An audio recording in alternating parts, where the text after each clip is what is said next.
All right, well, here's the final week of spring semester 2025. Boy, this has been quite the semester. A lot of fun stuff I've learned. Hopefully, you've watched all the videos. They've been great. I'd love to hear in the comments if you can, like what are the things that you've learned through these would be awesome to let me know. Just to be fun, kind of get where are you at? What are things that you've really learned through these videos on my education update? So today I want to talk about this final research paper that I'm working on.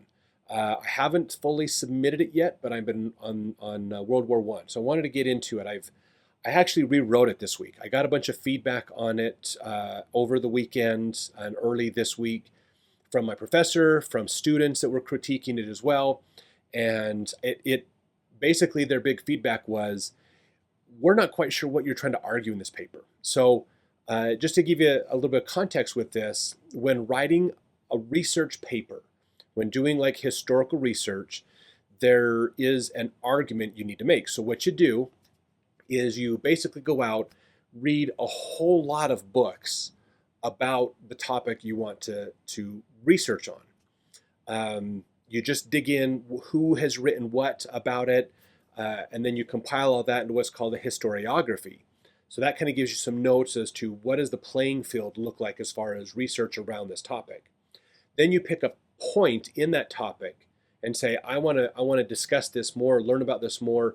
That's when you start to get into your primary sources and start to say, okay, so I need to dig deeper. I need to understand what was happening here. So secondary sources, which are the writings of other people about that same topic or idea, they're going to give you some insight and perspective, but you also want to be familiar with the primary sources. So the primary sources are the documents and things that were made during that historical event. So for my paper, the primary sources are, I'm talking about the impact of World War One and the American diet, and more specifically, how the kitchen changed through World War One and changed America through the changes and challenges that were happening at the time. So I needed to look at primary sources for like the Food Administration that began with President Woodrow Wilson. He appointed Herbert Hoover as the first basically chairperson or director of the Food Administration in America. And so I get some of those letters from these men back and forth, the correspondence of them discussing issues and challenges and things as they're dealing with this. I got posters that were made to advertise the things that the Food Administration wanted the American people to do. So, things like that. So that's when you start digging into the deeper part of it. And those primary sources give you a window into what actually happened in history. So then you pull all this together and you come up with an argument like, how can I contribute to the greater discussion happening around this topic? So how can my research help contribute to understanding the effects of World War One on consumerism and on the American public and so forth? So that's what I need. That's what my paper is going to do. And so I need to have, what is my argument? What is the point that I'm going to defend and say, here's my perspective of history, and here's a point from history that is important to look at. And so that's how you come up with a research paper. And then you just got to write it out. And then there's a lot of formatting of citations and bibliography and proper grammar and sentence structures and things to put it together. And then you get a paper. Basically, it sounds like a lot, and it is hours time-wise. It's really intensive to do a research paper, but I'll tell you what, it is actually quite fun. It is a fun journey to go on. You think you're going to write a paper that you want to write about, and then as you get into it, you end up finding something that wants to be talked about. Like something just stands out and goes, this needs to be talked about, and then you go that way. So the paper, you don't write your paper, the paper comes to you and you write what you find, basically. And so it's a really fun journey to do historical research. So this paper is, again, focused on the kitchen. So I'm looking at consumerism in America through the perspective of the average household kitchen. So this is a really interesting perspective, because while wars are fought, when we think of fighting a war, we think of men and bullets, and we think of guns and bombs and planes and stuff like that. But most wars, when you really look at it, in fact, I found a research paper on this, most wars are fought by how they manage their resources. So it's not just the actual fighting that makes a difference. It's the manage the resources that gives you that longevity to outlast your enemy. And so that's in World War I, it's dealing with food. So World War I is called World War I because most wars have been fought on the same continent. Like the countries that were fighting were neighbors or near each other, and they came together. World War I was one of the first major conflicts fought across the globe. And so we had countries who weren't even, like America is not even connected to Europe, but was fighting over there. So that put strains on the challenges that America could do. So your resources made a big difference. The major resource that really affected things in World War I was food. So here's the challenge. World War I starts around 1914.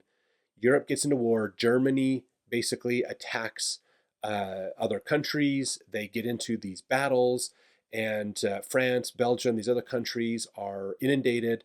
So they're taken over. Poland and others, they're occupied by Germany. They are they're destitute. They're struggling for things because all the resources are being gathered up to contribute to Germany's war effort. Well, Germany is bombing other people. There's the whole front. We think of World War I. We think of trench warfare, the big miles of trench line that went up and down between Germany and France. Those are areas that can no longer be farmed. Those are land areas that they used to be a farmer's land, and now there's nothing. There's a bunch of death and destruction there. So you have a big problem in Europe with a lot of farmland being destroyed by the war and a lot of farmers going to war. So women and children who are left in these villages and cities were the ones that had to deal with harvesting, and then year after year trying to do planting, trying to take care of the fields. And they're struggling because they're getting bombed, they're getting moved around, they're having a hard time. So they really struggle to support themselves. So in an effort to help, America was helping in supplying food and resources to Europe. Now they were helping Germany a little bit in there as well, because America at the beginning of World War I wasn't taking a stance. We're all like, that's your war, guys, not ours. And it wasn't until later that America got into the war and went, okay, now we're going to come help. So we eventually picked a side and helped. So we stopped helping Germany and started helping more of the Allies, the English, French, those groups. So what's fascinating about this is we're having to ship food over to England so that they can supply for the war efforts. So America is like, hey, we need to stock up on food. Farmers grow more food, increase those crop yields. Let's do some things to make it better. Let's get it over there. Let's look at innovations. How can we make this better? Germany, what is Germany doing? Hey, they're supplying our enemies with food. So we need to cut off our enemy supplies. So we're going to send German U-boats out into the Atlantic, and we're going to sink these ships that are supplying food. So lots of grains, lots of food got sunk to the bottom of the Atlantic Ocean. And so this is part of the warfare. So when America jumped into the war, now it really amplified what happened with the war effort, because that was around 1917, because now American soldiers are in Europe. They need food, and the rest of Europe needs food. So America had to supply a lot. So the United States basically said, we need to make a lot of changes to how we do things. Now, when you think of food here in America, the central location that you deal with food is the kitchen. That's where it's prepared. That's where changes can be made to affect the outcome of this war. So the United States government decided we need to recruit women who are in the kitchen to do this. The men are going to fight the war or be farmers. Farmers actually were given an exemption to the draft in 1917, so they could stay to farm instead of go fight, because they needed so much help to get all the food resources for the soldiers and for the rest of Europe.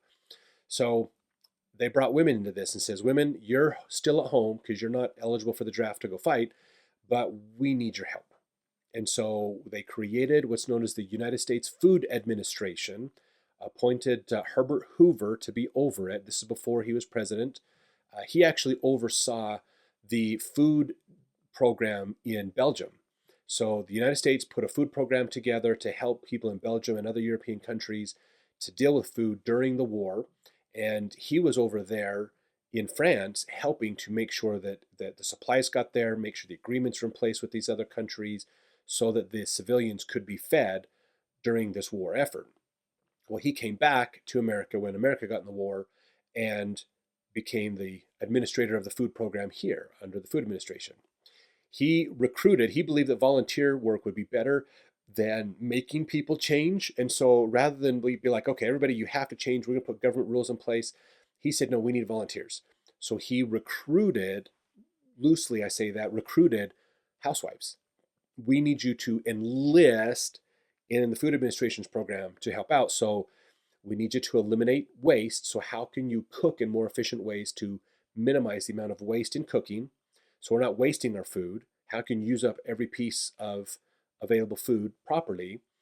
We also need you to stop using wheat because wheat is needed for bread. And so we need to cut back on the consumption of wheat. One poster actually said, if you take just stop eating one slice less a week, or like 2 slices a week of bread, we can save in a month. That's kind of like a whole loaf of bread. And if everybody in America does that, that's enough bread to help supply the war efforts with a big contribution. So they came up with Wheatless Wednesdays. So like Wednesday, don't cook, don't eat anything with wheat in it. That will lower consumption.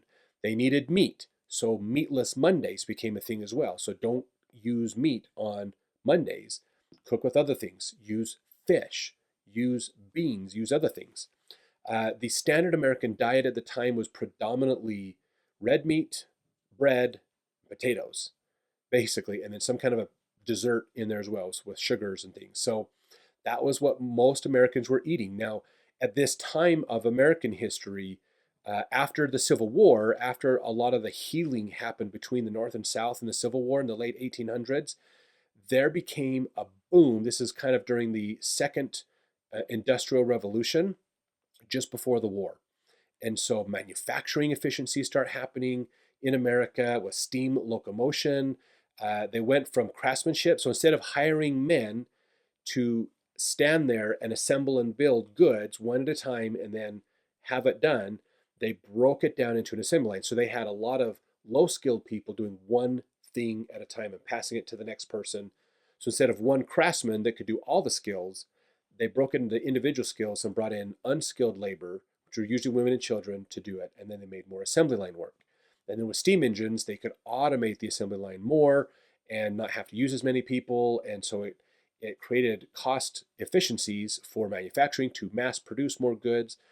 And it also gave a bit of a wealth effect to people because now there's other services. As the railroads grew, hotels popped up because more cities you could travel to faster. So travel became a bigger thing. Going on vacation instead of just to the next town over, you could go to whole other states and travel across the country because the railroads. So as these things were happening, the average American was having a wealth effect.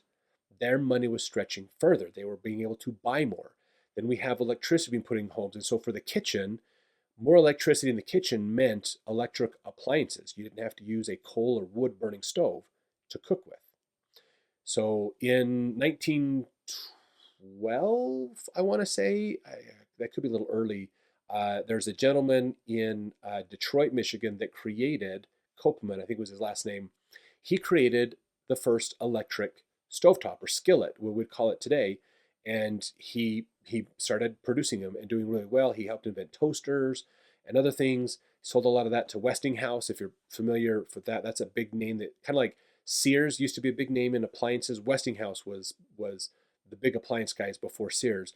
But now we had like electricity for refrigerators. You didn't have to buy icebox. You could actually plug it in and it would keep your food cold. You had dishwashing coming in, dishwashers coming in to help out. So you didn't have to hand wash everything. You could just rinse it off and put it in there. So a ton of time savings to help you cook and preserve your food, which increased the efficiencies of how women did things in the kitchen. So the government was leveraging this to go, okay, let's improve this more. Let's help make this better. Housewives could do more with less time, and so they didn't need servants. So the idea of like needing servants in the home to help you take care of stuff was going away, thus limiting as much of a need for slavery and things.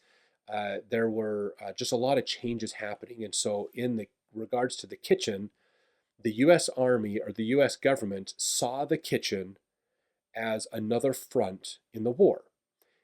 We need the kitchen to be efficient and effective so that we have enough food to ship overseas to supply the war effort. So women became soldiers at home. Basically, the kitchen became a front of the war, a battlefront, part of the war. So all the efforts at home to save money, to save food, and do those things was contributing to the war effort. And it came pretty, self-sacrifice became a big deal at this time. Not only did they say, your meatless Mondays, wheatless Wednesdays, but they started to say, as the war dragged on, cut one meal a day out. If you eat 3 times a day, only eat 2 times a day. So people were losing weight, and it became the patriotic thing to do. So an ascetic lifestyle or a very strong self-sacrificing lifestyle became the patriotic thing to do in World War I. If you were fat, you were seen as gluttonous. And gluttony meant inefficiency. You were overeating food. You're eating the food that the soldiers should have. Therefore, you're not contributing. Therefore, you're not American. These tied together, it's so crazy. And now we know today that just because you're fat doesn't mean you're overeating food. It can mean a myriad of things. So there was some stereotyping that happened back then that probably wasn't very good. But that's what they did. Being patriotic meant being skinny. Basically, you're sacrificing your skinniness demonstrated your sacrifice for the soldiers. So crazy time. Well, as this went on, there's a huge emphasis on the need for women to contribute and to help. Well, the women's groups saw this as a great opportunity. So through the need of the kitchen to be a part of the war zone, women went, you know what, that makes us a very important part of this war. While we're at it, while you're asking us for these self-sacrificing favors, how about you give us the right to vote? Women couldn't vote at that time. There were some laws passed, but then it changed and was pulled back and things. So women's suffrage movements gained a lot of ground at this time because women needed more help, needed to help in managing the food for the family. So soldiers had food, women had to do more manufacturing work. Women had to help out on the farm more because, again, more men were being taken to fight the war. So women became a super important part of the war. And so they said, well, if you're going to make us do all this work, we want the right to vote. We want the ability to affect our future. And so actually during this time, while the government's trying to recruit women, women decided we want changes more than just help. We're not here to just help the war effort. We want to make sure we have a better future. So that was a great opportunity for women's suffrage to come in. So the ability for women to vote started to become a better thing, in the country. The other thing that happened that was interesting is minorities. So one thing that was really cool, as the government said, okay, we need you to stop eating the main staples and we need you to start eating other foods. Start eating fish. Start eating corn-based products, because that wasn't a main staple at the early 1900s. It's something we think about, like cornbread, but it wasn't something the average American ate. That was what poor people ate. So what was fascinating is nutritional science started to become a thing. They had to prove to the Americans why you need to eat other foods so that you can grow at home, things that you can do so that it saves the commercially produced foods for the war. So also canning, preserving foods became a big deal, because if you could keep it and preserve it, then you didn't lose it, and you could eat that food later, and that helped you to not waste food, thus limiting the need and the demands of food at home so we can send more overseas. So minorities saw a huge opportunity because as nutritional science really started to take off at this time, they discovered that all these foods that the poor people are eating, like collard greens, radishes, other vegetables and stuff, corn, other things like that, they were actually really healthy for you. They were healthier than the regular American diet. And so minorities started to see a pickup of things like cornbread, hominy, which is like your grits, corn-based cereals and things. These are things that minorities have been eating and dominating in. And so now they could make goods, they could make things to sell. So blacks actually started, there was like a bit of a microeconomy that picked up for blacks. Some of the things that Native Americans traditionally were eating with vegetables and other stuff, they became a more normal thing. So minorities started to become more prominent. And then, of course, the government wanted minorities to eat in ways to save food for the war effort as well. And the minorities are like, we've been eating this way anyways. So it elevated their status and they went, hey, there's more recognition of us and our contribution now. So the war effort gave more opportunities for minorities to say, it's time for us to speak up. So minorities realized at this time, America is fighting a war for against tyranny, basically, and oppression for citizens in Europe. Why can't we get America to fight against oppression and tyranny at home? So the racism, let's promote an anti-racist agenda. So a lot of black coalition groups and others like the Black Congress and things, they were putting out letters and talking about this, going, hey, look, we are citizens of America. We support the war. We want to do more. You need to be willing to let us in. So a lot of blacks were denied opportunities to be nurses. A lot of blacks were denied opportunities to be officers in the military. Certain careers in the military you couldn't do if you were black. And so this was their opportunity to go, look, you guys are hampering your own war effort by not letting us help. Is it more important for you to exact traditional racism, or is it more important for you to win the war and gain freedom in the world? So the war pitted racism and freedom for the globe against each other. And so America had to make changes. And so that's where we made a lot of these other changes, which really helped precipitate civil rights movements well into the future after World War I. World War I spurred this and really encouraged these changes on, because they're telling blacks you need to cook different in the kitchen, and blacks are like, well, we've already been cooking that way, so now there's a market for our foods we haven't had before, which allowed them to have more economic value and opportunities. And then they said, hey, we want to also, while you're thinking of us, stop the tyranny. Let's stop the racism. Let's stop the lynchings. Let's stop hating on us. We're citizens too. We're helping with the war effort. Why cannot we get the same benefits under the law?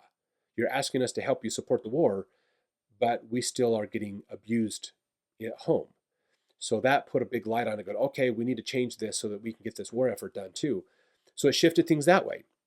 The one thing that did surprise me from my research was on the part of the self-sacrifice. I want to kind of come back to this and point up something. There was a major sacrifice that Americans were asked to make. We are all very familiar with this sacrifice they made in today's world. We hear about it in history all the time, but I never put the concepts together. And that is the idea of prohibition. Now, most of the time when we hear of prohibition, now, just to be clear, prohibition is the 18th Amendment to the Constitution. Prohibition was the bill that basically outlawed alcohol in America. Now, we think of this as part of the temperance movement out of the 1800s to get people off of drinking alcohol and stop alcoholism, stop drunkenness and spousal abuse and other problems that come sometimes with alcoholism. Let's improve our country. That's what the temperance movement was. But everybody drank alcohol, so no one was really super motivated to do much about it. Well, the temperance movement found an opportunity because most alcohol was made with wheat. And there was such a demand to ship wheat overseas that even in the Food Administration, it was the Lever Food Control Act of 19 17 that created the Food Administration, one of the most hotly contested parts of that bill gave the Food Administration the power to ban alcohol because of the wheat content. And so the 18th Amendment came along, which solidified it as a congressional thing to say this is part of the Constitution now that we're being a dry nation in essence. And it wasn't because the good suggestions of the temperance movement. It was because we needed the wheat to make bread to go overseas. So they cut the alcohol out. If you made alcohol with wheat, you're out. Now, what this encouraged was alcohol made with other things, like fruit. So this is where your moonshiners come in. Instead of using wheat, they used fruit. They also used other grains like rye and other types of grains that were not in high demand for shipments over to Europe. In fact, there is a letter I put in my paper of a lot of distilleries came together and wrote a letter to the Food Administration saying, we want to make near beer. So we want to make a beverage that's kind of tastes like alcohol, but it's not really alcoholic, or it's low alcohol kind of idea. So this is where near beer comes from. And so the Food Administration said, yeah, if you're not affecting the wheat in America, go for it. We're okay with that. So near beer became a thing. So it's fascinating that prohibition was driven more because of economic factors in fighting the war than the temperance movement. So wild to discover that. I never would have guessed that one. But it makes sense looking at it, honestly. So that was my paper, is this idea that in order for the World War I to be successful, they recruited the kitchen in America as a major part of this battle. And through that recruiting, they ended up causing changes in America that resulted in a whole new opportunities for women and minorities that we're still getting the effects of today. So that was my paper. I hope you've enjoyed it. If you have questions on it, let me know. Really fun to do that research and to study that. And I hope you can look back on the videos that I've done and kind of see how that paper has narrowed over time. We kind of started big with just consumerism in World War I, and then got into like, how did consumerism change? What are some of the things like grocery stores and other stuff happened? And then I realized food is a big impact. And I know there's a lot of changes around food. There's the victory gardens of World War I. There was hybridization of wheat to make it grow better in arid climates and harsh environments. They started changing wheat to get rid of the proteins in it because it would go bad. So part of the problem in the war, and this is probably more World War II timeframe, is Europe lost their capacity to mill grains. They used to ship the hard wheat over, and then they could mill it into flour and then bake it into breads and ship it out. Well, that became a problem because a lot of the mills shut down, and so they started making the wheat in America and shipping the flour. But because it was on boats, by the time it got there, the flour was going rancid. When you grind up the wheat kernels, inside the protein in the kernel, there is some oil that gets secreted, and that oil goes bad at room temperature after about a week or so. So the flour was going bad, and so you're cooking with bad flour, which means the bread tastes terrible. In World War I, they had this kind of bread called K bread or KK bread or something like that. It was a hard, kind of a dark rye flour bread that was used, but they actually put straw in it, like they ground up straw to make a substitute for flour in it. And so it was like a brick of a piece of bread, and it tasted terrible from what I understand. There's some bread that's actually, they sliced some of that bread and it's in a museum and it hasn't gone bad yet. It's crazy. So they're doing what they could to support the war effort. So yeah, there was a lot of changes, and so I just kind of kept narrowing down, digging deeper, and getting more specific on my topic. And that was the biggest advice I got on my rough draft was, you've got a lot of good information here. There's a good paper inside here, but I don't know where you're going with it. And so I had to take some soul searching time at the beginning of this week and go, what is my paper about? What is the point I'm arguing? What can I prove? What can I defend? And it got down to me, it's the kitchen. Let's use the kitchen as a lens to look at the greater challenges of World War I and how that caused changes in America that we're still feeling the effects of today. So that was my paper. I hope I get a good score on it. I'm trying to get an A in the class. I'm right on the cusp of an A, so I hope this paper keeps me right there so I can get an A and do that. I've been doing my best to maintain a 4.0 for the last year, so I'm hoping I can. I think my other papers did well enough. I'm getting A's in those classes, so this is my last paper to get graded and taken care of. So it's been fun.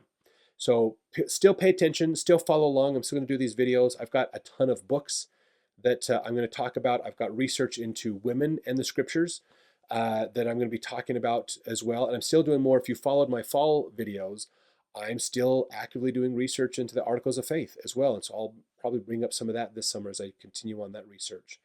So stay tuned for more good advice and things from me as I'm continuing on through summer and getting ready for fall semester as well. We'll see you then.